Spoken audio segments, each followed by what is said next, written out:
Do you ever struggle with how to begin a speech or presentation? In this video, I'm going to help you determine how formal your introduction should be and then give you examples that you can use. Keep in mind, this video only focuses on the first few lines of any talk and not the full introduction. That will be discussed in a separate video. So, how to determine whether the introduction should be formal or not? First, consider the audience. Are there dignitaries or other important persons from the community in attendance? If yes, then adopt a formal address. I'll provide you with examples in a moment. Then consider the conditions under which you are speaking. Were you invited to speak, or is this a homework assignment at school? If you were invited, then adopt a formal approach. Finally, the venue is important in determining formality. Formal introductions are normally associated with a thesis defense at university, whether at the bachelor's, master's, or PhD level, a speech in court during a legal trial, or a public address to the community or at a university. So let's look at some examples of these before we turn to less formal examples that you might give in one of your classes at school or university. If you're an invited guest speaker, you should acknowledge this and thank your host. I'd like to begin by thanking my host, Jane Sanders, who organized this wonderful event. If there are dignitaries in the group, you can either name them individually, if there aren't many, or as a group if their number is large. Dear distinguished members of the law faculty and University President Dr. Stoiber, I'm honored to speak to you today about the future of the university. Here's another possible opening.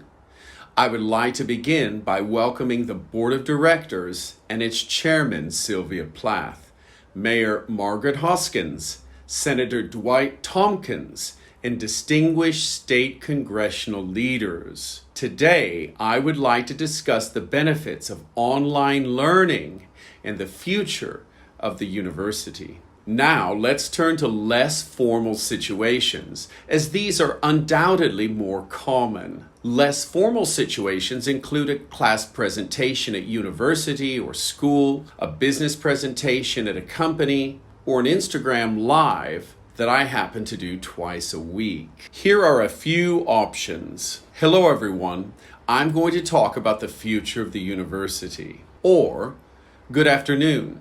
Today I'd like to discuss the future of the university in light of the growth in online learning. If you are delivering a lecture at the master's or PhD level, or a university or public lecture, then you might want to include your main idea or argument in the short introduction. My topic for today is the future of the university, and I'm going to suggest that the university, as we know it, and which inhabits most medium and large cities of the world, will struggle to survive in the next 20 years.